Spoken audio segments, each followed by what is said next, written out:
أعمالنا من يهده الله فلا مضل له ومن يضلله فلا هادي له ونشهد أن لا إله إلا الله وحده لا شريك له ونشهد أن محمدًا عبده ورسوله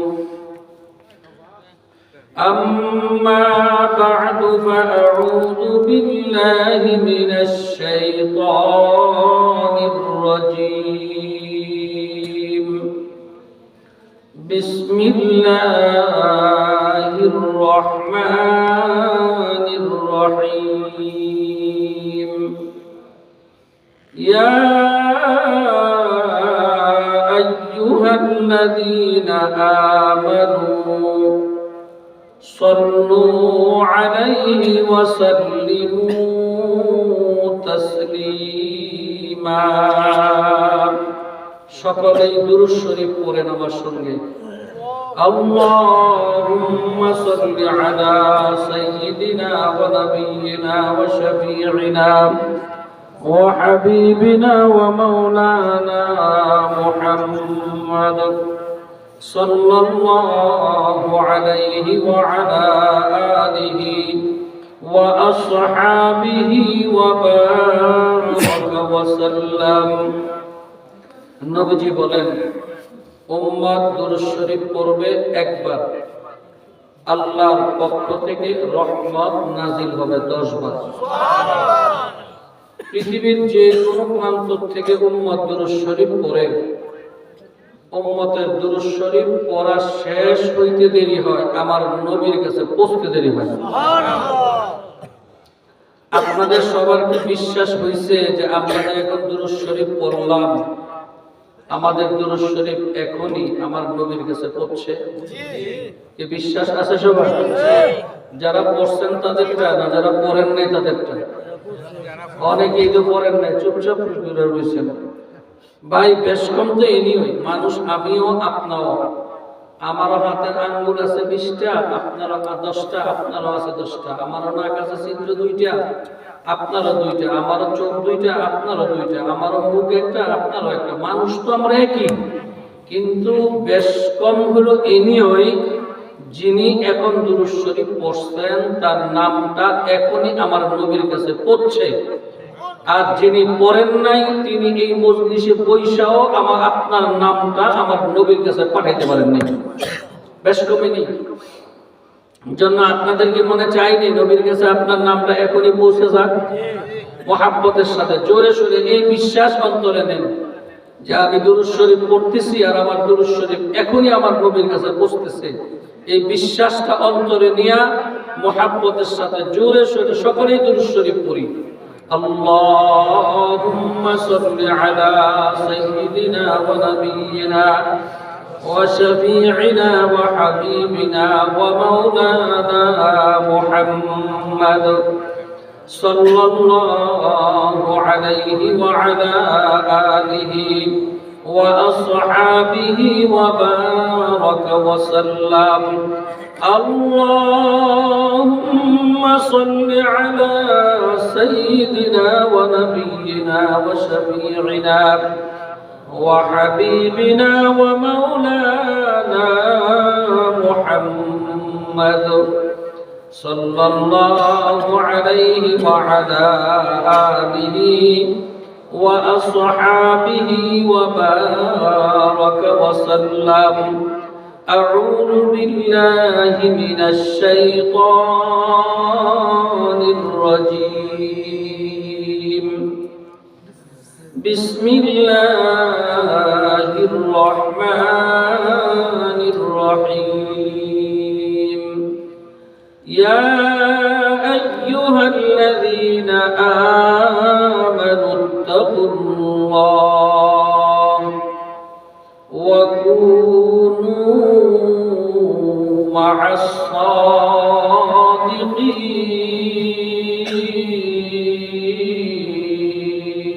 الله أكبر. وقال تعالى فاذكروني أذكركم واشكروا لي ولا تكفرون. وقال النبي صلى الله عليه وسلم وقال النبي صلى الله عليه وسلم المرء مع من أحبه.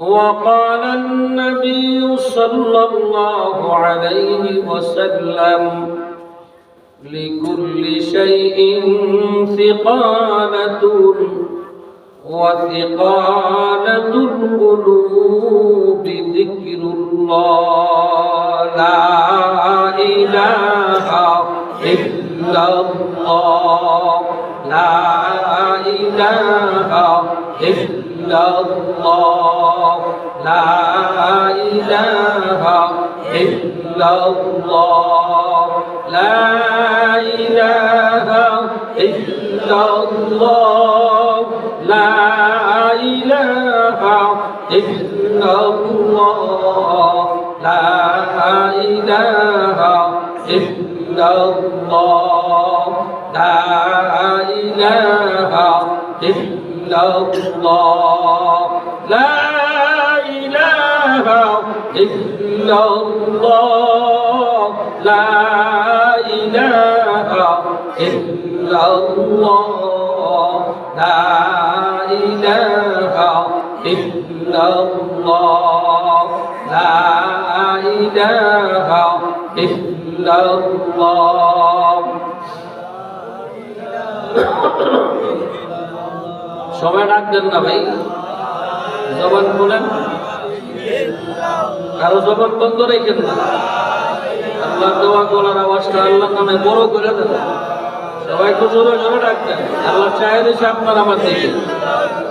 লা ইলাহা ইল্লাল্লাহ লা ইলাহা ইল্লাল্লাহ লা ইলাহা ইল্লাল্লাহ লা ইলাহা ইল্লাল্লাহ লা ইলাহা ইল্লাল্লাহ লা ইলাহা ইল্লাল্লাহ লা ইলাহা ইল্লাল্লাহ লা ইলাহা ইল্লাল্লাহ লা ইলাহা ইল্লাল্লাহ লা ইলাহা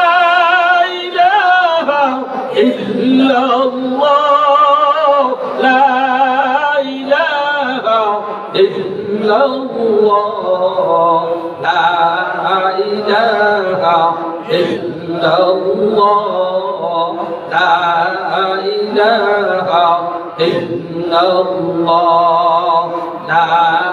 ইলাহা ইল্লাল্লাহ লা ইলাহা ইল্লাল্লাহ লা ইলাহা ইল্লাল্লাহ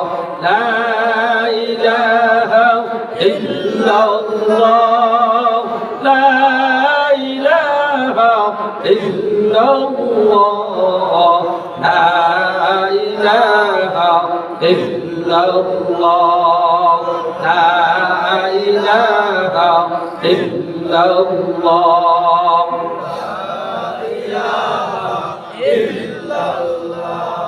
লা ইলাহা ইল্লাল্লাহ মুহাম্মাদুর রাসূলুল্লাহ সাল্লাল্লাহু আলাইহি ওয়াসাল্লাম। আমরা সকলে বলি আলহামদুলিল্লাহ। আরেকটু জোরে বলা যাবে আলহামদুলিল্লাহ। আর আওয়াজ করে সকলে জোরে সুরে বলি আলহামদুলিল্লাহ। বরজোড়া কুলিয়াকান্দা বাইতুন নূর জামে মসজিদ ও এলাকাবাসীর উদ্যোগে আয়োজিত বার্ষিক ইসলামী মহাসম্মেলনের আজকের সম্মানিত সভাপতি সাহেব, আমার বন্ধুবর্গ ভাই,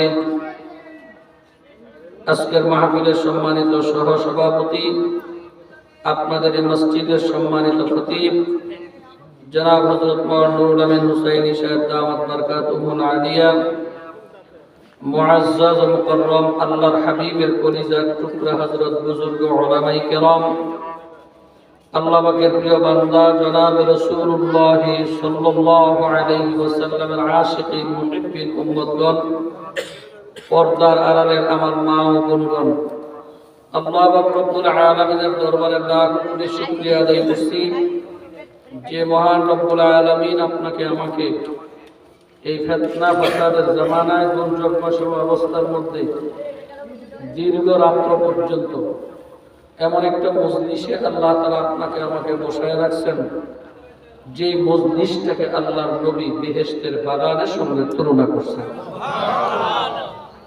যে মজলিসে বসলে আল্লাহ বান্দার গুনাহগুলি মাফ করে দেন, যে মজলিসে বসলে বান্দার সঙ্গে আল্লাহর সঙ্গে একটা ভালো সম্পর্ক স্থাপন হয়ে যায়, এমন এক দামি মুবারক মজলিসে, উলামায়ে কেরামদের মজলিসে, জাকিরিন শাকিরিনদের মজলিসে আল্লাহ পাক রব্বুল আলামিন আপনাকে আমাকে হাজির হওয়ার তৌফিক দান করলেন।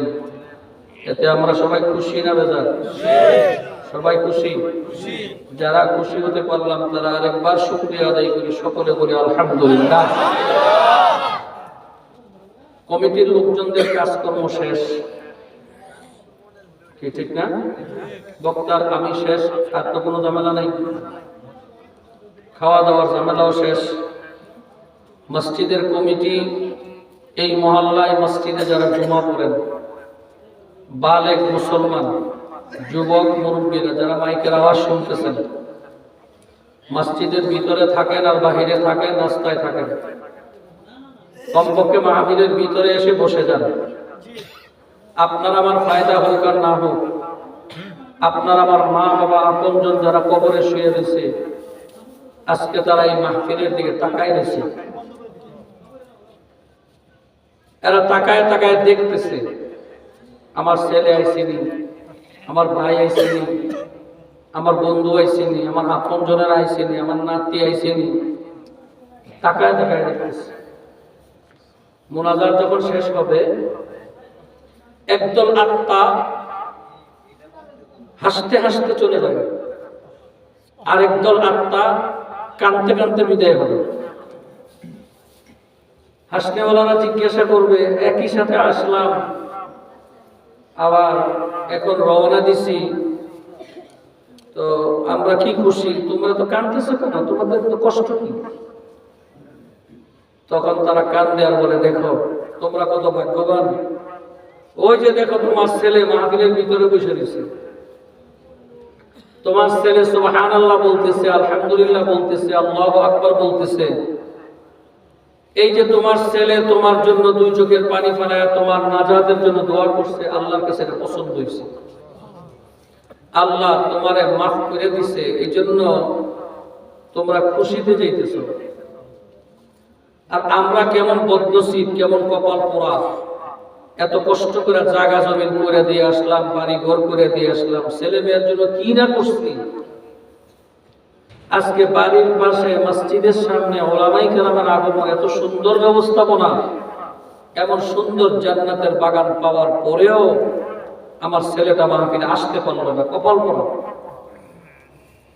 আমার ভাই আসতে পারলো না, আমার রক্তের তারা আসতে পারলো না যে আমার জন্য একটু দোয়া করবে, একটু কাঁদবে। এই কষ্ট নিয়ে আমরা কাঁদতে কাঁদতে আজকে যেখান থেকে আসছি আবার সেখানে চলে যাইতেছি। প্রিয় হাজিরিন, মনে রাখবেন, অতীত যদি না থাকতো, পিছন যদি না থাকতো, সামনে কোনোদিন হইতো না। কি কথা ঠিক না? ঘুমাইতেছেন নাকি আপনারা? পিছন যদি না থাকে, প্রথম শ্রেণী যদি না থাকে, তাহলে মেট্রিক থাকবে না। কি বলেন আপনারা, থাকবে নাকি? হ্যাঁ, অতীত যদি মানুষ ভুলে যায়, বাংলাদেশে শতকরা 95% মুসলমান। এই মুসলমানের দেশে স্বাধীনের পর থেকে এই পর্যন্ত কোন আলেম, কোন ব্যক্তি সংসদে যাইতে পারে না, কোরআনের কথা বলতে পারে না, কোরআন আইন পাস করতে পারে না। এত মুসলমান, কারণ কি? না, কারণ হইল মুসলমান অতীত ভুলে যায়। কাফের মুশরিকরা অতীত ভুলে না। আওয়ামী লীগ সরকার এমন অত্যাচার করছে, বদলায়া পরের নির্বাচনে বিএনপি আনছে। কারা আনছে? কারা দিছে ভোট? হিন্দুরা? কথা কথা হিন্দুরা দিছে? খ্রিস্টানরা দিছে? কারা দিছে? আমরাই তো দিছি। আবার বিএনপি আসলো, বিএনপি আইসা কয়েক বছর চালাইলো, আবার বিএনপি রে বাদ দিছে, ভালো না, এটা করে সেটা করে, চুরি করে, এটা করে সেটা করে কইয়া, উল্টা পাল্টা কইয়া আবার আওয়ামী লীগ আনলো। একবার আওয়ামী লীগের বিদায় করছে, কি কারণে বিদায় করলো? আবার বিএনপি রে আনলো, আবার বিএনপি রে বিদায় করে আবার আওয়ামী লীগ আনলো। কারা আনছে? কথা বলে না ভাই? কারা আনছে? ওই যে আওয়ামী লীগ যা করছে ওটা মনে নাই? আওয়ামী লীগকে যেই কারণে বাদ দেওয়া হয়েছিল, নতুন সরকার আনা হয়েছিল, ওই ঘটনা মুসলমানের মনে থাকে না। আবার বিএনপি রে বাদ দেওয়ার জন্য, আওয়ামী লীগের ক্ষমতা আনার জন্য বিএনপি কি করছে ওটা মনে নাই। অতীত যখন মানুষ ভুলা যায়, তখন তার জীবনে শুধু কষ্ট আর দুর্ভাগাই থাকে, ভালো কিছু আশা করতে পারে না। অতীত যখন মানুষ মনে রাখে, তখন সামনের কাজ করতে চিন্তা ভাবনা করে। আমাদেরকে অতীত মনে রাখতে হবে। কাফের মুশরিকরা অতীত মনে রাখে।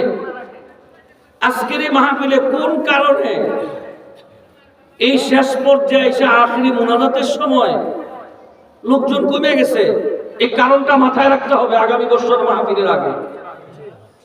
তাহলেই পরের মাহফিল সাকসেস হবে, সুন্দর হবে। এই কারণ মনে রাখতে হবে। আমরা কারণ মনে রাখি না। মা বাবা যতদিন পর্যন্ত ছিল ততদিন পর্যন্ত মনে রাখছি, আর এখন মা বাবা কবরে চলে গেছে, এখন মনে হয় কিন্তু মাঝে মধ্যে জন্মবার্ষিকী হইলে, মৃত্যুবার্ষিকী হইলে, মসজিদে আইলে, কোন দোয়া টোয়া হইলে একটু মার কথা মনে হয়, বাবার কথা মনে হয়। এছাড়া বহু সন্তান মা বাবার কথা মনেও করে না।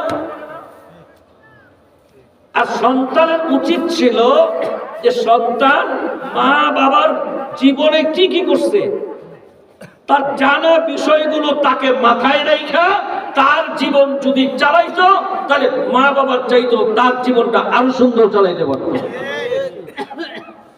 পিছনে কে আছে? ও মুরব্বি, আমার মতোই অসুস্থ, আল্লাহ কবুল করেন, আমিন বলেন। এই জন্য আমাদেরকে অতীত মনে রাখতে হবে। আমরা দুনিয়াতে যারা এখন চলতেছি, বলেন তো আমাদের দুঃখ বেশি না কবরবাসীদের দুঃখ বেশি? ঘুমিয়ে গেছেন না মনে হয়? কার দুঃখ বেশি? তাদের দুঃখ বেশি, আমাদের দুঃখ কম।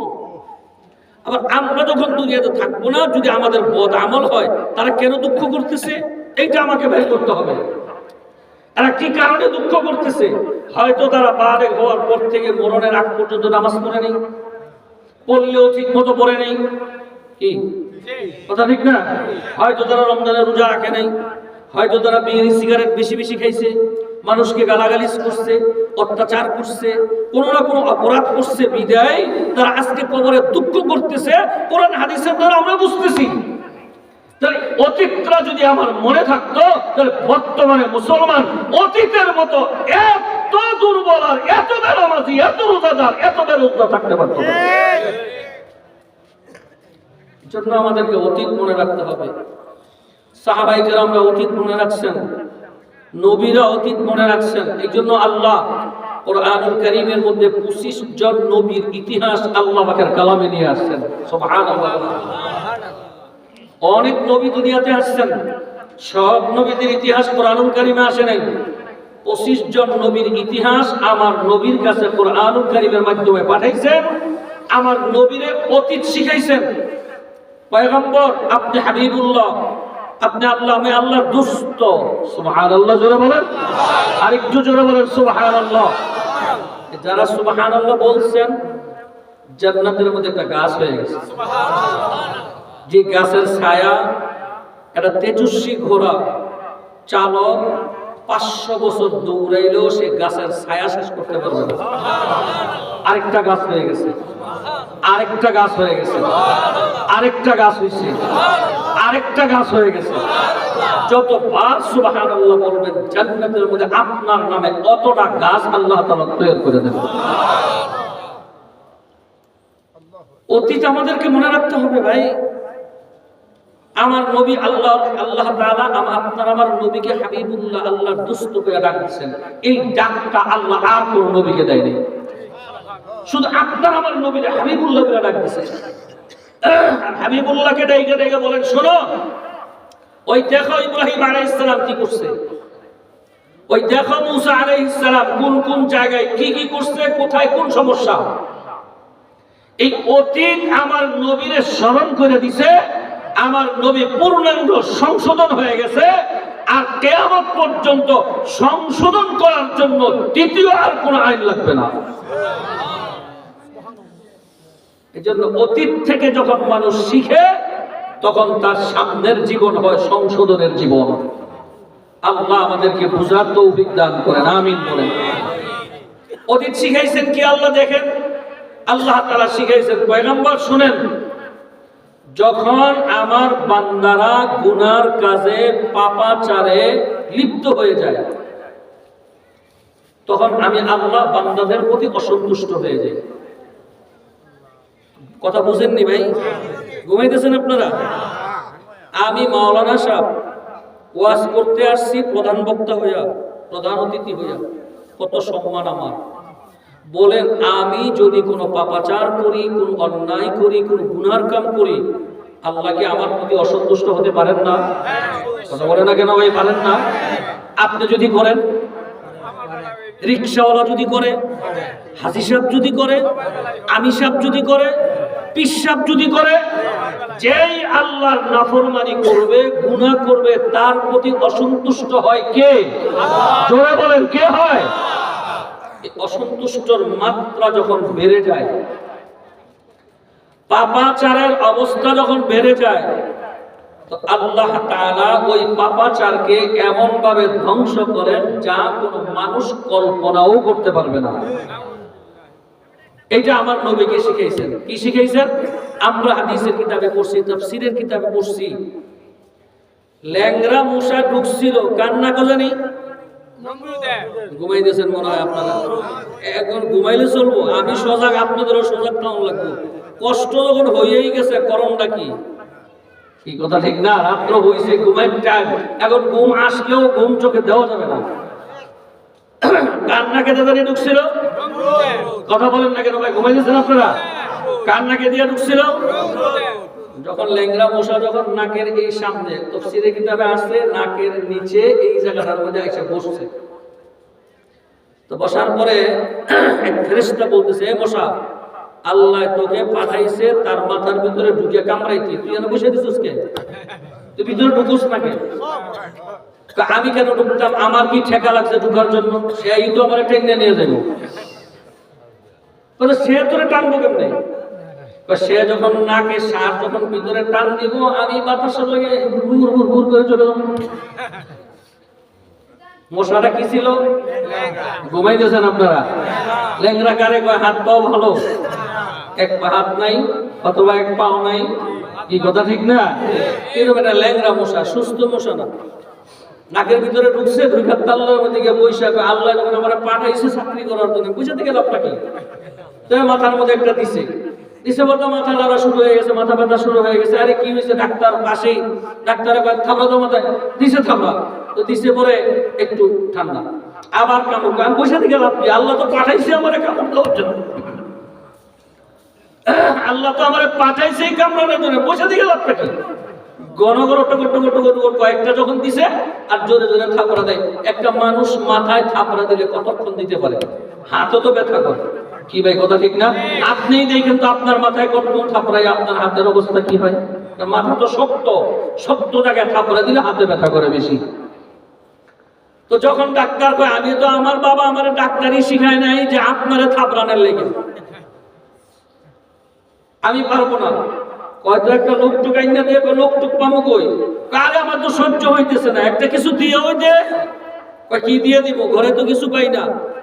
দেখ তাড়াতাড়ি তালাশ করে দেখ, আমার সহ্য হচ্ছে না। জুতা আছে করো, জুতা তো ওই দে।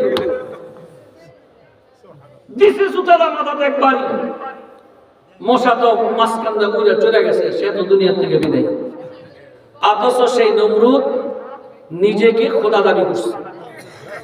কি কি কথা ঠিক না? কি দাবি করছে? সে বইলা বলাইছে আনা রাব্বুকুমুল আলা, আমি তোমাদের খোদা। নাউজুবিল্লাহ, জোরে বলে। সে কত বড় মারাত্মক ব্যক্তি, সে নিজেকে খোদা দাবি করছে, দেশের সবাইকে তার তাবেদার বানাইছে। সেই খোদারে দুনিয়ার থেকে আল্লাহ শেষ করছেন কি দিয়া? ঘুমাইতেছেন আপনারা? কি দিয়া? আরে বাবা জোরে বলেন না, কি দিয়া? এইটা হাদিসের কিতাবে পড়ছি, কিন্তু গত 5 তারিখে বাস্তবে আল্লাহ দেখাইছেন। দেখেন নাই? দেখেন আলেমুল আমাদেরকে জেলখানায় ঢুকাইলো, কত কষ্ট দিল, কত মানুষ, কত মাহফিলে যে কি অবস্থা। গত বছরে শীতকালীন প্রায় 46টা মাহফিল আমার নিজের কেড়েছে দিয়েছে, মানুষের করি না, আমার নিজের। অথচ আমি কোনো রাজনীতিও করি না, আর যেটা রাজনীতি করি ইসলামী শরীয়তে যেটা আছে সেটা বলি, এর বাইরে কিছু বলি না। চরমনের হুজুররা রাজনীতির মাঠ একটা আর ওয়াজের মাঠ আরেকটা। ওয়াজের মাঠে গান দেন, রাজনীতির মাঠে স্লোগান দেন, সিস্টেমটাই দুই রকম। আমরা এই কিছু করি না। এরপরে আমার মাহফিল বন্ধু এত কিছু করছে, দেখেন আমার কাম লাগছে না। আপনারা গেছেন নাকি আন্দোলনে? কথা কথা গেছেন? একটা মিছিল করছেন আপনারা গ্রামে কোথাও? আমাদের ঘর থেকে যে সন্তান জন্ম নিছে, এই সন্তানদের ঠেলাই সামালতে পারে নাই। এই জন্য মানুষ যখন পাপাচার বেশি হয়, আওয়ামী লীগ তার দলীয় ক্ষমতায় দেশের সরকার যেই তবকার মধ্যে ছিল, আল্লাহ পাকের গজব সেই তবকায় আছে। নমরুদ যেই তবকায় ছিল, তার গজব সেই তবকায় আছে। আমি যেই তবকায় আছি, আমার অপরাধের কারণে আমার গজব সেই তবকায় আসবে। আপনি যেই তবকায় আছেন, যেই জায়গায় আছেন, আপনি অপরাধের কারণে আপনার উপরে ওই রকম ভাবে আল্লাহ তাআলার গজব চলে আসবে। কারো ঠ্যাং ভেঙে যাবে, কারো হাত ভেঙে যাবে, খাওয়ায় রুচি থাকবে না, ডায়াবেটিস বেড়ে যাবে, ভালো ভালো খাবার সামনে দিয়ে ঘুরবে, নসিবে একটা খাবার খাওয়ার মতো সুযোগ থাকবে না। কত কষ্ট, একের পর এক কষ্ট, পায়ে কষ্ট, আঙ্গুলে কষ্ট। আরে কয়েকদিন আগে এক আশ্চর্য ঘটনা দেখলাম। এক রাস্তা দিয়ে যাওয়ার সময় আঙ্গুলের মাথার মধ্যে কাটা বিঁধছে। আরে কাটা তো আঙ্গুলের মাথার বিঁধছে, আঙ্গুল তো গলার মধ্যে কত কাটা বিঁধে বিঁধে না জায়গা, আঙ্গুলের মাথায় একটা কাটা বিঁধছে। এই কাটাটা এখানে পাকছে, পাইকা এই জায়গাটা পড়ছে, এরপরে ডাক্তারের কাছে নিচে নেওয়ার পরে ডাক্তারের কেটে লাল এই পায়ের টাকটু থেকে পায়ে কেটে লেছে, কাটতে ফলাইছে, ওষুধ খাইতেছে খাইতেছে খাইতেছে। এখন আবার সেই পায়ের যেখান থেকে কাটছে ওখান থেকে আবার এটাকে নালি দইরা আবার পচা শুরু হয়েছে। এই বসতে বসতে হাঁটু পর্যন্ত কাইটা ফেলাই দিয়েছে। চিন্তা করলাম, একটা কাটা, ছোট্ট একটা কাটা, এই কাটার বা কি শক্তি, আর কাটায় আঘাত করলে মানুষের কি এমন হয়ে যায়? কিছুই তো হয় না। ধরতে গেলে কত কাটা জীবনে শরীরে বিনলো, পায়ে বিনলো, কত কিছু হইলো, কিচ্ছুই তো হয় না। একটা কাটাকে কেন্দ্র কইরা পাও কাটলো, হাঁটু পর্যন্ত কাইটা ফেলাইলো। এই গজব কার? আরো জোরে বলেন কার? এই লোকটার আপনজনদের কাছে জিজ্ঞাসা করলাম, চিন্তা আমার মাথায় ঢুকছে, একটা ছোট্ট কাটার থেকে আজকে হাঁটু পর্যন্ত কেন কাইটা ফেলাইয়া দিল? তখন তার একটা বোন ছিল, সেই বোন আমার মাদ্রাসায় মাঝে মধ্যে আসা যাওয়া করে। আমি বললাম, কিরে বোন, কি ঘটনা, কি এমন কেন হয়ে যাইতেছে? বুঝতেছি না কোনো ব্যাপারটা, কিছু অতীতে কোন রকমের কোন বড় ধরনের অন্যায় তার আছে কিনা। তখন সেই বোন কান্দে আর বলে, ভাই, আমার এই ভাইটা আজকাল থেকে প্রায় 40 বছর আগে আমার মাকে একটা লাথি দিয়া ঘর থেকে বের করে দিছিলেন। ওই পর থেকে এই পর্যন্ত তার শরীর আর সুস্থ হয় না।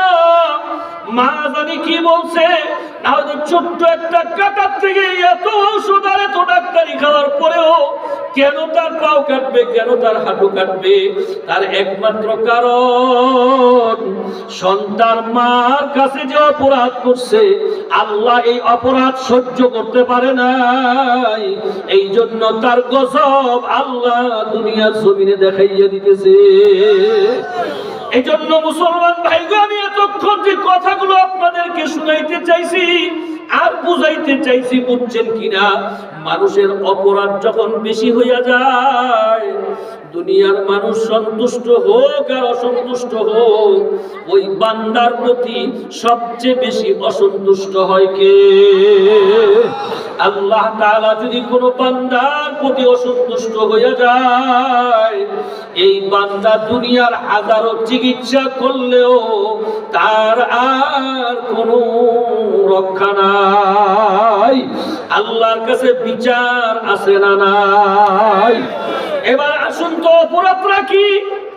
বাবা তার ছেলেরে বলছে, এই নে 100 টাকা দিলাম, বাজার থেকে আমার লাগে 1 পাতা নাপা ট্যাবলেট নিয়ে আসিস। ছেলে বলে, আমি পারতাম না, তোমার ওষুধ তুমি আইন নাও। এটারে কি কয় আপনাদের গ্রামের ভাষায়? বুঝাইতে না মনে হয়, কি কয়? আরে বাবা, এটারে কি কয়? অপরাধ কয় না? অন্যায় নাই না? বাবা বলছে 1 পাতা ট্যাবলেট আনতে, ছেলে যে মুখ বরাবর না করছে, এটারে কি কয়? কথা বলে না ভাই, কি বলে? অপরাধ বলে কি বলে না? এরপরে বাবার এই কথাটা মানলো না। এরপরেও বাবা আবারও জোর করতেছে, বাবা দেখ আমার অনেক অসুস্থ, জ্বর, শরীর ব্যথা করতেছে, তুই আমার 1 পাতা নাপা ট্যাবলেট, তোর মার ওষুধ, তুই 1 পাতা নাপা ট্যাবলেট এনে দে। এই কথাটা আরেকবার বলার পরে সে তো টাকা নিলেই না, টাকাটা মধ্যে একটা জোরে হাতে বাড়ি দিয়ে নিক্ষেপ দিয়ে, তোর ওষুধ তুই এনে দে। এইবার অপরাধটা কম হয়েছে না বেশি হয়েছে? আগেরটাও কি ছিল? কথা বলেন না? এখনেরটাও হ্যাঁ অপরাধ না? 2 অপরাধের মধ্যে বেশ কম আছে? আছে আছে আছে, কথা বলেন না কেন? আছে না নাই? এই অপরাধ ছোট আছে, বড় আছে, কঠিন আছে, মারাত্মক আছে, সহজ আছে, ঠিক না বেরিয়ে জোরে বলেন। এবার আমি আপনাদেরকে প্রশ্ন করি, একটু বুঝে শুনে উত্তর দিবেন। রাত্র হোক, কষ্ট হবে না তো আপনাদের? আমি এখান থেকে নরসিংদী যাবো, আমি মুসাফির, আমার যদি কষ্ট আমি বরদাস্ত করে নিতে পারি, তো আপনারা নিতে পারবেন না ইনশাআল্লাহ? শোনেন, আমি আপনি যখন মার পেটে জন্ম নিলাম, মার পেটে আসলাম, আমাদের ইচ্ছা মতো? আল্লাহ পাকের ইচ্ছা মতো? বাবা কথা বলেন, কার ইচ্ছা মতো? 10 মাস 10 দিন মার পেটের ভিতরে পালছে কে? বিশ্বের সমস্ত বৈজ্ঞানিক ডাক্তাররা সবাই চিন্তা করে তালাশ করে বের করতে পারে না, এত অন্ধকারের ভিতরে, এত পেটের অন্ধকার, পেটের পর্দার অন্ধকার, এরপরে নারীপুরীর অন্ধকার, এরপরে আবার বাচ্চার চতুর্পাশে রক্তের আবার অন্ধকার, আবার শরীরের পর্দার অন্ধকার। এত অন্ধকারের ভিতরে কোন মানুষ, কোন ডাক্তার বাঁচানোর ক্ষমতা দুনিয়াতে কেউ হয় নাই। এই অন্ধকারের ভিতরে আপনাকে পালছে কে? বাঁচায় রাখছে কে? শুধু কি তাই? মুফাসসিরিনে কেরাম বলেন, মার পেটের ভিতরে এই যে মাথাটা, শরীরটা, আল্লাহ পাক এমন পর্দা দিয়ে আটকাইছে যে মার পেটের হারাম রক্ত যেন বান্দার শরীরের মধ্যে লাগতে না পারে। এক ফোঁটা রক্ত শরীরে লাগে না। শরীরে লাগে কখন? যখন দুনিয়াতে ভূমিষ্ঠ হয়, তখন পর্দা ছুটে যায়, তখন কিছু রক্ত ছিটামিটা এসে শরীরে পড়ে।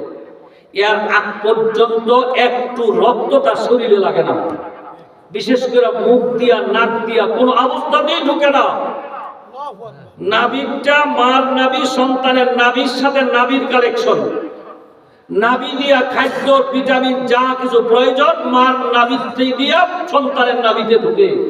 কিন্তু এই মুখ পবিত্র, নাক পবিত্র, চোখ পবিত্র, এত হারাম রক্তের ভিতরেও পর্দা লাগাইয়া যেন এই হারাম রক্ত বান্দার চেহারায় শরীর লাগতে না পারে, এইরকম পবিত্র বানাইয়া 10 মাস 10 দিন মার পেটে পালছেন কি?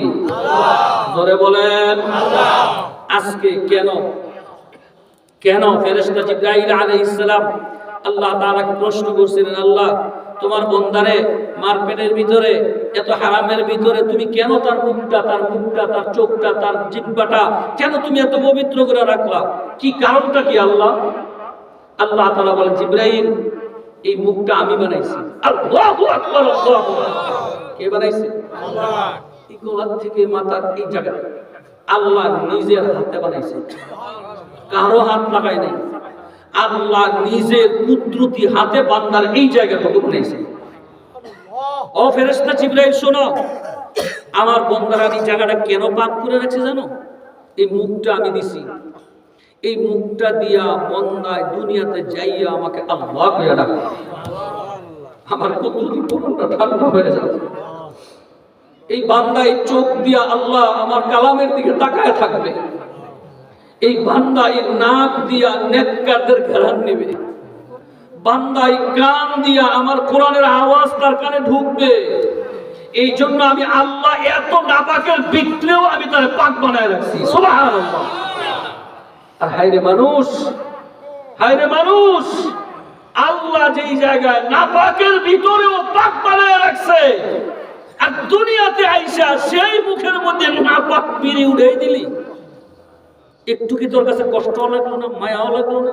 চিন্তাও করলি না? বান্দা এই মুখ দিয়ে তুই হারাম খাদ্য ঢুকাইলি, এই জবান দিয়ে তুই গালি দিলি, এই চোখ দিয়া তুই অশ্লীলের দিকে তাকায় রইলি, বান্দা তোর একটু কি দিলে লাগলো না কেন? আমি আল্লাহ তাআলা যদি ইচ্ছা করতাম তোর মতো বান্দা ব্রেইনের চাবিটা ঘুরাইয়া দিতে পারতো কি পারতো না? কি আপনাদের কি ধারণা পারতো? আল্লাহ যদি ইচ্ছা করতেন বান্দা আমি তোর চোখের আলো বন্ধ করে পাঠাবো, পারতো কি পারতো না? আল্লাহ যদি ইচ্ছা করতেন তোর জবানের আওয়াজ বন্ধ করে পাঠাবো, পারতো কি পারতো না?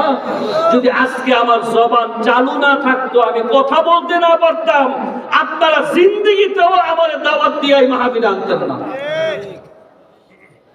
আমি যদি চোখে না দেখতাম আমার কেউ দাওয়াত দিতেন না।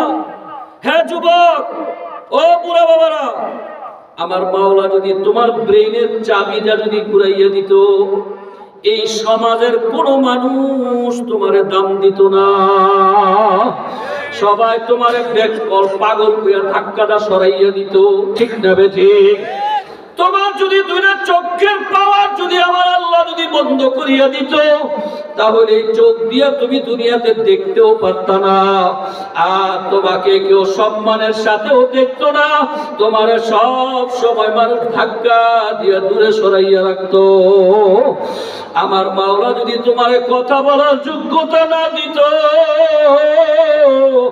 সমাজের কোন মানুষ তোমাকে কোন অবস্থাতেই কোন রকম সম্মান দিত না। তাহলে আমার ব্রেন ঠিক রাখলেন কে? চোখ ঠিক রাখলেন কে? জবান ঠিক রাখলেন কে? তুমি কিসের বাহাদুরি দেখাও? এই তুমি সভাপতি, তুমি সেক্রেটারি, তুমি এই তুমি সেই, তুমি দলের নেতা, কিসের তোমার পাকনামি? তোমার কি? তোমার তো কিচ্ছু নাই। তিনি যদি চাবি ঘুরায় দেয়, তোমার মতো বান্দার এক পয়সারও দাম জমিনের উপরে নাই। তুমি কে? আমার কি? তোমার কি? বাবা একটু ভাবো না, একটু চিন্তা করো না। আরে এই মাওলা পাক জিবরাইল আলাইহিস সালাম বলেন, আল্লাহ এই বান্দা তোমারে ডাক দিলে তোমার কাছে কেমন লাগে? আল্লাহ তাআলা বলেন, জিবরাইল তুমি জানো না, আমার বান্দা যখন আমাকে এই জবান দিয়া একবার আল্লাহ কইয়া ডাক দেয়, আমি আল্লাহ একবারের পরিবর্তে কমপক্ষে 70 বার জবাব দেই। দুনিয়ার তোমার বাবা আছে, তোমার মা আছে, তোমার ভাই আছে, তোমার বন্ধু আছে, তোমার দলের নেতা আছে, তোমার স্ত্রী আছে, তোমার ছেলে মেয়ে আছে। একটু ভালো করে চিন্তা করে দেখো রে ভাই, দুনিয়ার কোন মানুষ যারাই তোমার সাথে সম্পর্ক রাখে, একটা মানুষ স্বার্থ ছাড়া কেউ সম্পর্ক রাখে না। ছেলে বাবার কাছে স্বার্থ হাসিল করে, স্ত্রীর স্বামীর কাছে স্বার্থ হাসিল করে, মা বাবা সন্তানের কাছ থেকে স্বার্থ হাসিল করে, কারণ সন্তান যদি ঠিক মতো কামাই করিয়া না খাওয়ায়, টাকা পয়সা যদি ঠিক মতো না দেয়, তাহলে এমনও বাবা আছে সন্তানের জীবন ধ্বংসের অভিশাপ দেওয়ার মতো মা বাবা আছে না নাই? তাহলে সবাই তোমার আমার স্বার্থপর,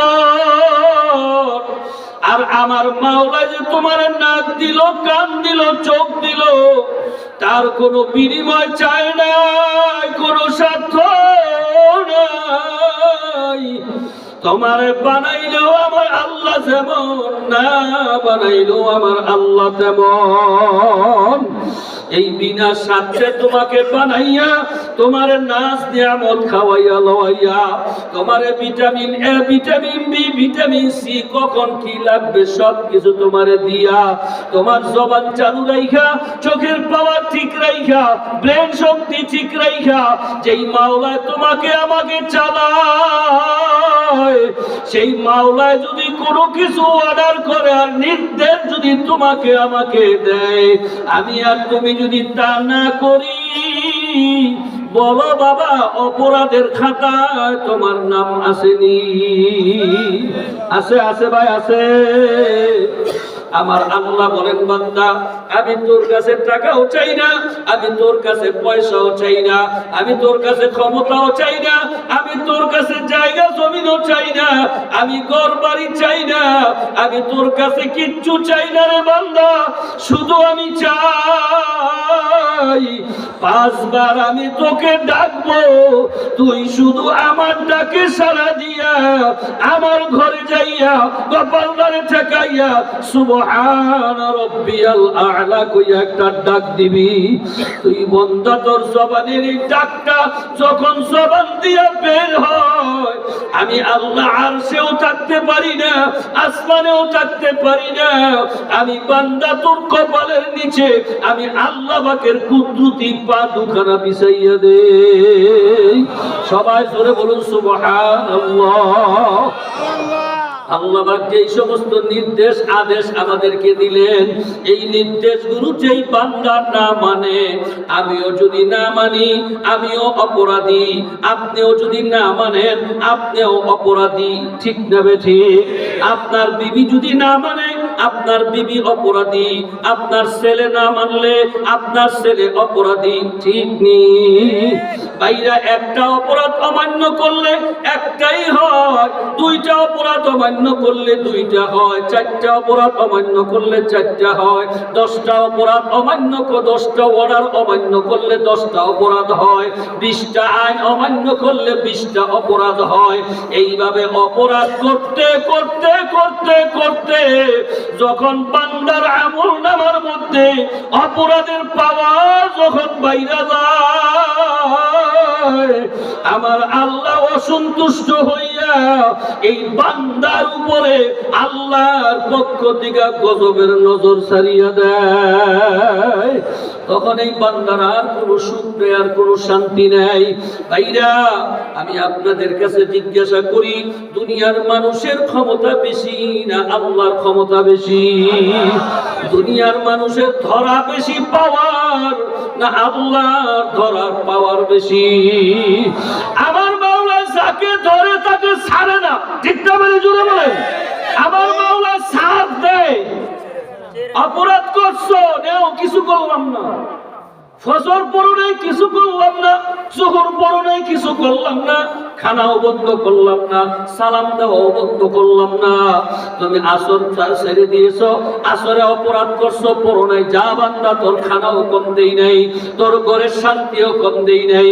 বান্দা মাগরিব পড়োস নাই, যা বান্দা, আমি তোরে সাথ দিছি, তুই তো ঘুমের কোনো কমতি দেই নাই, বন্ধু বান্ধবের সংখ্যা কমাইয়া দেই নাই। এশা পড়োস নাই, যা বান্দা, আমি তোর রিজিক বন্ধ করি নাই, আমি তোর রিজিক তোর কাছে পৌঁছাইয়া দিতেছি, তোর জমিনে দানও দিতেছি, তোর ব্যবসায় লাভও দিতেছি, তোরে আমি আসমানের সূর্যের আলো তোরে দিতেছি, চন্দ্রের আলো তোরে দিতেছি। আমি আল্লাহ বাতাস বন্ধ করে দেই নাই, তোর কাছে দিলাম। আমি আল্লাহ তোরে সার দিলাম, দিলাম তো দিলাম, দিলাম তো দিলাম, সার দিলাম। বান্দা মনে রাখবি, এমন একটা দিন আসবে ওই দিন আমি যে দৌড়বো, ওই দিন কিন্তু আর তোমারে ছাড়বো না। এজন্য ভাই গো, দুনিয়ার মানুষের কাছে যদি অপরাধী হয়ে যাও, মাপ চাইবা, মাপ না চাইলে তার নামে সদকা করবা। অনেক সময় মানুষ অনেকের ইচ্ছা করেও ক্ষমা করিয়া দেয়। দুনিয়ার মানুষে তোমার যদি অ্যারেস্ট করে ফেলায় অপরাধের কারণে, 1 বছর 2 বছর 5 বছর জেল কাটার পরে তোমাকে বের করিয়া দেয়, ঠিক না বে ঠিক? দুনিয়াতে সাজা শেষ হইয়া যায়। কিন্তু ভাই গো, আমার মাওলা যেদিন ধরবে, এমন সাজাই দিবে, সুপারিশ করার মতো আর কাউকে পাওয়া যাবে না। এই জন্য ভাই গো, আমরা অপরাধী কার কাছে? আরো জোরে বলেন, কার কাছে অপরাধী?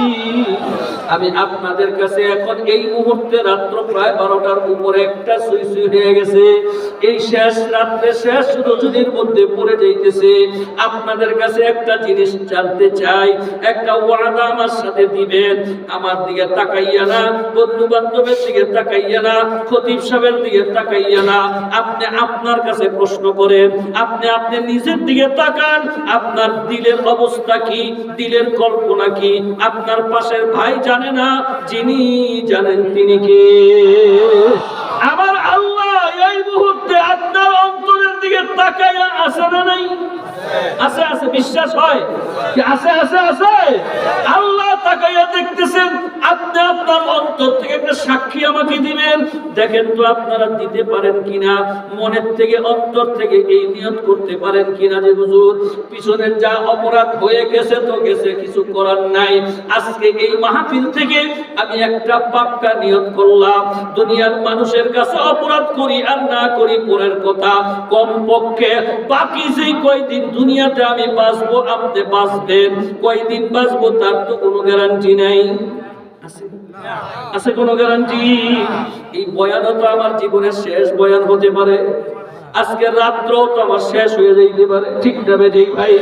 কখন যে চলে যাব তোমারও জানা নাই, আমারও জানা নাই। হুজুর, আজকের এই মাহফিলে মুনাজাতের আগে আমি একটা ওয়াদা আপনার সাথে দিলাম, বাকি যেই কয়দিন আল্লাহ দুনিয়ার জমিনে বাঁচায় রাখে, দুনিয়ার মানুষের সাথে অপরাধ কি করব না করব জানি না, কখন কি হয়ে যায়। কমপক্ষে আজকের থেকে মরণ পর্যন্ত আমি কমপক্ষে আল্লাহর সঙ্গে আর কোনো অপরাধ করব না। পারবো এই নিয়ত করতে? আমরা এই ওয়াদা আমরা করতে পারি ইনশাআল্লাহ? কারা কারা পারে একটু আল্লাহু আকবার বলে আসবেন। নারে তাকবীর। চোখটা বন্ধ করেন, মাথাটা নিচের দিকে দিয়ে দেন। এবার দিলের চোখটা খুইলা একটু তাকায় দেখেন, এই তো আমার আল্লাহ সামনেই তাকায় রইছে। মুহাব্বতে একটা ডাক দেন, আল্লাহ। আরো মুহাব্বতের আওয়াজ দিয়ে বলেন, আল্লাহ। ওয়াদা করলাম আর তোমার সঙ্গে অপরাধ করব না রে আল্লাহ। আল্লাহ, তুমি আমাদের সবাইকে অপরাধ মুক্ত জীবন দিয়া দাও। সবাই জোরে বলেন আল্লাহুম্মা আমিন। এইরা অপরাধ মুক্ত জীবন ধারণ হোক, এইটা কি আমরা সবাই চাই? হ্যাঁ ভাই, সবাই চান। হ্যাঁ যুবক বাবারা, তোমরাও কি চাও নি রে বাবা? শোনো, যদি চাও তো আল্লাহ এবার ঔষধ দিবেন, বান্দা কি করলে অপরাধ মুক্ত জীবন ধারণ করতে পারবি। আল্লাহ বলেন, ইয়া আইয়ুহাল্লাযীনা আমানুত্তাকুল্লাহ, হে ঈমানদারেরা, হে মুসলমানেরা, কালিমা ওয়ালারা, আমি আল্লাহ তোমাদেরকে ঔষধ দিতেছি। তোমরা যদি আমি আল্লাহর কাছ থেকে অপরাধ মুক্ত হতে চাও, তাহলে 1 নম্বরে যে গুণ তোমাদের কাছে থাকা লাগবে, সেটা হলো সদা সর্বদা তোমার অন্তরের মধ্যে আমি আল্লাহর ভয় পয়দা করে নাও। সবাই জোরে বলুন সুবহানাল্লাহ। কার ভয়? জোরে কোন, কার ভয়? আল্লাহর ভয় কাকে বলে?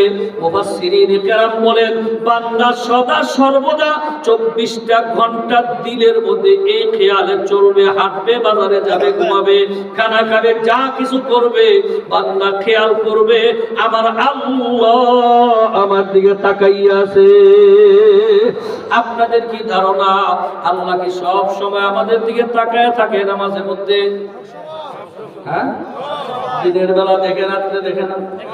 রাত্রে দেখে, দিনে দেখে না? হ্যাঁ, দেখে দেখে দেখে যখন বিড়ি খান তখন মনে হয় দেখে না, যখন সুদের টাকা লন তখন তো মনে হয় দেখে না, যখন আল্লাহ ছাড়া পীরের পায়ে সেজদা দেন তখন তো মনে হয় আল্লাহ দেখে না। এই দেখেনি দেখেনি, সেই বান্দার অন্তরে এই কথাটা একবার ঢুইকা গেছে, আবার আল্লাহ আমার দিকে তাকাইয়া আছে, এই বান্দার জীবন গেল কোনদিন আল্লাহর সঙ্গে কোনো নাফরমানি করতে পারবে না। কারণ আমার ছেলে দেখুক আর না দেখুক, ভাই দেখুক আর না দেখুক, বন্ধু দেখুক আর না দেখুক, পৃথিবীর কেউ যদি নাও দেখে, যিনি দেখেন তিনি কে? এই কথাটা যখন অন্তরে বসাইতে পারবা, হযরত ওমর রাদিয়াল্লাহু তাআলা আনহু জমানায় এক নওজোয়ান যুবক মরুভূমির এই প্রান্ত থেকে ওই প্রান্তে রওনা করছে, একজন যুবতী ওই প্রান্তের থেকে এই প্রান্তে রওনা করছে। যুবক জানে না যুবতী আসতেছে, যুবতী জানে না যুবক আসতেছে, দুজনের পা চলতেছে, চলতে চলতে মরুভূমির মাঝামাঝি জায়গায় যাওয়ার পরে দূরের থেকে দেখা যায় যুবতী দেখতেছে যুবকরে, যুবক দেখতেছে যুবতীরে। যুবতী তো চিন্তায় পড়ে গেছে, এই মরুভূমির মাঝখানে আমার বাবা নাই, মা নাই, ভাই নাই, কেউ নাই। যুবক যেইভাবে আমার দিকে আসতেছে, আজকে হয়তো আমি আমার সতীত্ব আর ঠিক রাখতে পারবো না। সত্যিকারের মহিলা যে, সত্যিকারের নারী যে, সে তার জীবন দিবে তো সতীত্ব অন্যকে দিবে না। কথা ঠিক? আর যারা দেয় এরা কুত্তা কুত্তি। কুত্তা দেখছেন, এই যে কুত্তা যে চলে, কোন বাড়ি কোন বংশে কোন পরিচয় আছে না? যে কুত্তি পাইছে তো কুত্তা ধরে বসে, ঠিক না? বলি জোরে বলেন। যারা যেই নারীরা তাদের সতীত্বকে নিজের স্বামী ব্যতীত অন্য কোন পুরুষের কাছে হস্তান্তর করে, এই নারী আর পুরুষের জীবন হলো মানুষের জীবন না, কুত্তা কুত্তির জীবন। সমাজটা কুত্তা কুত্তির জীবনে ভরে গেছে, একেবারে ভরে গেছে, জানোয়ারের চরিত্র হয়ে গেছে।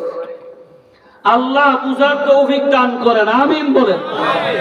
যুবতী চিন্তা করতেছে, হায় হায়, আজকে তো আমি আমার সতীত্বকে ঠিক রাখতে পারবো না। যেইভাবে যুবক মরুভূমির মাঝে দিয়ে আসতেছে, আর কেউ নাই, দেখার মতো কেউ নাই। আল্লাহর বান্দি তার সতীত্বের চিন্তা করিয়া থরথর করে কাঁপতে কাঁপতে জমিনের মধ্যে বসে গেছে।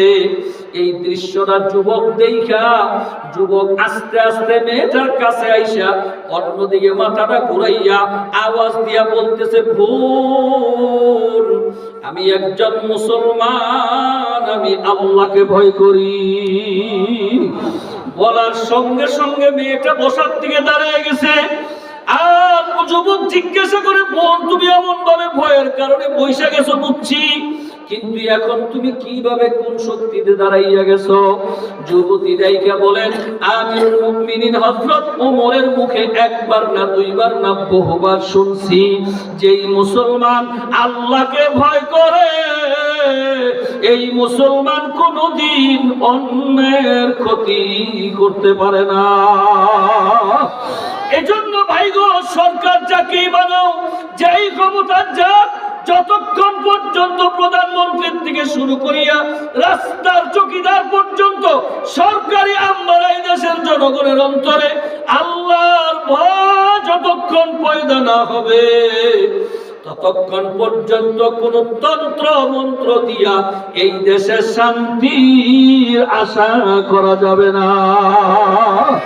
আল্লাহর ভয় ছাড়া কোনদিন মানুষ হয় না রে ভাই। আল্লাহ বলেন, যদি তোমরা অপরাধ মুক্ত জীবন তৈরি করতে চাও, তোমাদের অন্তরে আমি আল্লাহর ভয় পয়দা করো। আল্লাহর ভয় যখন অন্তরে আসে, এই মানুষটা আল্লাহ পাকের খাঁটি একজন গোলাম বান্দা হইয়া যায়। সবাই জোরে বলুন সুবহানাল্লাহ। ভাই গো, এখন আমি আপনাদেরকে জিজ্ঞাসা করি, আল্লাহর ভয় আপনার আমার অন্তরে আসুক আর আমরা অপরাধ মুক্ত জীবন গড়ি, এই চিন্তা কি আপনাদের মাথায় আছে? এই কথা বলেন না কেন ভাই? আছে আছে। এবার আল্লাহ বলেন যারা চিন্তা করো তোমার অন্তরে আমি আল্লাহর ভয় পয়দা করবা আর অপরাধ মুক্ত জীবন ধারণ করবা, ওই সমস্ত ব্যক্তিরা কোথায় গেলে আমি আল্লাহর ভয় পাইবা, কোথায় গেলে অপরাধ মুক্ত জীবন পাইবা, আমি আল্লাহ আমার কালামের মধ্যে তোমাদেরকে সুসংবাদ শোনাইয়া দেই, রাস্তা দেখাইয়া দেই, এই রাস্তায় আসো, তাহলেই তোমরা অপরাধ মুক্ত জীবন ধারণ করতে পারবা। আল্লাহ বলেন ওয়াকুনু মা'আস সাদিকিন।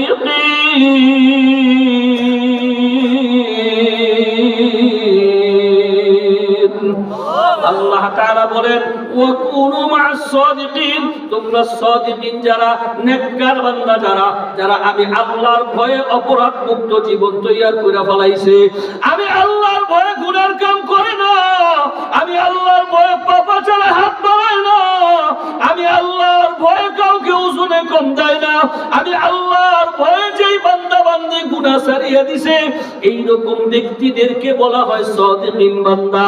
তোমরা এমন সাদিকিন বান্দা যেখানে আছে তাদের কাছে যাও, তাদের কাছে বসো, তাদের চেহারার দিকে তাকাইয়া থাকো, তোমার রোগের কথা বলতে থাকো, যেইভাবে সাদিকিন বান্দা তোমাকে পরামর্শ দিয়ে দেয়, তুমি যদি সেইভাবে চলতে পারো, অল্প কিছু সময়ের মধ্যে আল্লাহ তোমার অন্তরের মধ্যে আল্লাহর ভয় পয়দা করিয়ে দিবে। আর আমি আল্লাহর ভয় যখন পাইবা, অপরাধ মুক্ত জীবন ধারণ করবা। ভাই গো, অপরাধ মুক্ত জীবন যদি কামাই করতে চাও, তাহলে মনে রাখো রে ভাই, এই পথ ছাড়া, এই মত ছাড়া সামনে কোনো রাস্তা খোলা নাই। এই পথে, এই মতে তোমাকে আসতে হবে। যদি অপরাধী মুক্ত জীবন ধারণ করতে পারো, করতে করতে করতে করতে যখন মৌতের বিছানায় যখন তুমি আমি পড়িয়া যাব, স্বপ্নের মতো দেখতে থাকবো আল্লাহ পাকের হুকুমে অপরাধ মুক্ত ব্যক্তির মৃত্যুর পূর্ব মুহূর্তে আল্লাহ পাকের 8টা জান্নাতের দরজা আমার মাওলাই খুলিয়া দেবেন। জান্নাতের হুর পরীরা তাকায়া থাকবে আর ডাকতে থাকবে, হে আল্লাহর পাগল এইদিকে আসো, তোমার কোনো চিন্তা নাই, তোমার কোনো ভয় নাই। আল্লাহ ভাইরা আমার, আল্লাহ আল্লাহ, আমার নবী ফরমান অপরাধ মুক্ত জীবন যারা ধারণ করবে, আল্লাহ পাক মৃত্যুর আগে আল্লাহ পাকের 8টা জান্নাত তাদের চোখের সামনে উঠাইয়া দেবে। আর ফেরেশতারা বলবে দেখো এটা তোমার, এটা তোমার, এটা তোমার। আল্লাহু আকবার, আল্লাহু আকবার। মানে তুমি আমাদেরকে এইরকম মৃত্যু দান করিয়ে দিও আল্লাহ, এইরকম জীবন তুমি আমাদের সবাই দান করিও আল্লাহ। আল্লাহ আল্লাহ, তুমি আমাদেরকে এইরকম মৃত্যু নসিব করিয়ে দিও। সবাই জোরে বলেন আল্লাহুম্মা আমিন। আমার নবী ফরমান এইরকম মানুষগুলো যখন কাফন পরাইয়া জানাজা দিয়া যখন কবরে শোয়াইয়া দিয়া মানুষ করে চলে আসবে, এমনি তার কবরটা আমার আল্লাহর হুকুমে আল্লাহ জান্নাতের বাগান বানাইয়া দিবে। আমার নবীর রওজা থেকে এমন একটা রাস্তা কবর পর্যন্ত হয়ে যাবে, ফেরেশতারা বলবে হে আল্লাহর পাগল, তাকায়া দেখো কাকে দেখা যায়, ওই দেখো রাহমাতুল লিল আলামিন। আল্লাহু আকবার। ওই দেখো রাহমাতুল লিল আলামিন। মন ভরিয়া আমার নবীরে দেখবা, কি যে সুখ আর কি যে শান্তি রে ভাই, আমি তোমাদের কমের দ্বারা বুঝাইতে পারবো না। দিলে দিলে আমার মাওলারে কবুল গো, তুমি আমাদের অন্তরে এই বুঝ দিয়া দাও। আর বাবারে খোদা না খাস্তা যদি সাদিকিনদের কাছে না যাও, আর যদি আল্লাহর ভয় অর্জন করতে না পারো, আর আমার মাওলার কাছে যদি অপরাধী হইয়া যাও, অপরাধ করতে করতে করতে করতে যখন তুমি মৌতের বিছানায় পড়িয়া যাইবা, স্বপ্নের মতো দেখতে থাকবো আমার মাওলার হুকুমে ওই অপরাধী ব্যক্তির সামনে আল্লাহ আমাকে 7টা জাহান্নামের দরজা আমার মাওলাই খুলিয়া দেবে। জাহান্নামের সব বিচ্ছুগুলি হা করিয়া তাকাইয়া থাকবে, আর ডাইকা ডাইকা বলবে, হে অপরাধী আয় আয় আয়। তোর মতো অপরাধকে শায়েস্তা করার জন্য আল্লাহ আমাদের রেডি করে রাখছে।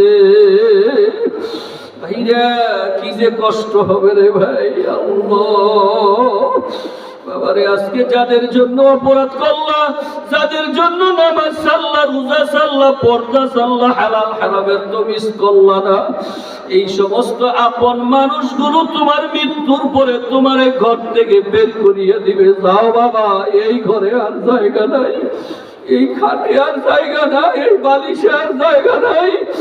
বাইরে নিয়ে ঠান্ডার মধ্যে একটা চাটাই বিছাইয়া শোয়া রাখবে।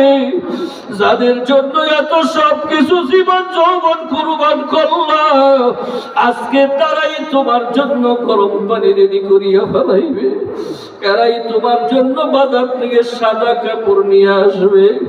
এরাই তোমার শরীরের কাপড়গুলো খুইলা মশারি টানাইয়া জীবনের শেষ গোসল দিয়া মাত্র সাদা 3টা কাপড় দিয়া প্যাকেট করিয়া 3 মান্ডের আসামি বানাইয়া মসজিদের আঙ্গিনার খাটের মধ্যে চড়াইয়া তোমার রেখে দিবে। নির্দিষ্ট সময় যখন জানাজা হয়ে যাবে, জানাজার নামাজের পরক্ষণে এ যুবক ভাইরা, মুরব্বীরা, একটু তাকাইয়া দেখো না তোমার মরা লাশ কোথায় নিয়ে যায়। বাড়ির বাগানে, বাঁশ বাগানে, জাততলায় কবরস্থানে নিয়ে 3.5 হাত ঘরের ভিতরে এতিমের মতো শোয়াইয়া দিয়া বুকের উপরে শক্ত বাঁশের সাইডি লাগাইয়া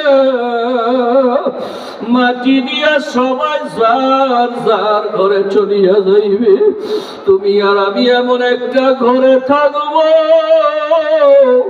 যেই ঘরে দরজা নাই, জানালা নাই, সাথী নাই, বাতি নাই, একমাত্র আমার মাওলা ছাড়া আর তো কেহ আপন হবে না। আল্লাহ, দুনিয়াতে থাকিয়া যদি আমার মাওলার সঙ্গে অপরাধী করিয়া থাকো, আল্লাহ নবী ফরমান সঙ্গে সঙ্গে তার ডান পাশের মাটি, বাম পাশের মাটি এমন একটা চাপ মারিয়া ধরবে, এক পাশের হাড্ডিগুলো আরেক পাশে এইভাবে ঢুকিয়া যাইবে।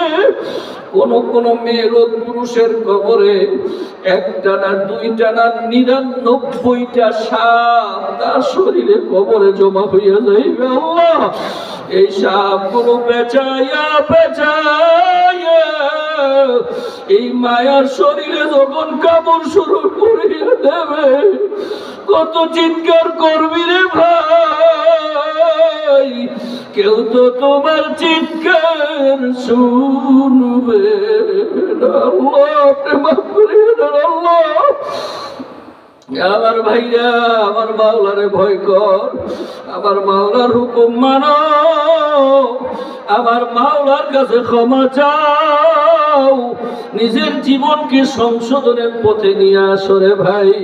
তুমি আমি গরুও না, ছাগলও না, হাঁসও না, মুরগিও না, আমরা হইলাম মানুষ।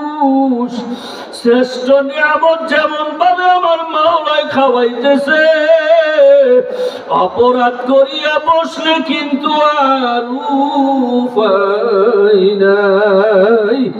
তাই ভাইরা, এই মজলিসে কেউ যদি বলে যে হুজুর আপনি যদি আমার পায়ে ধরেন তাহলে আমি আর অপরাধের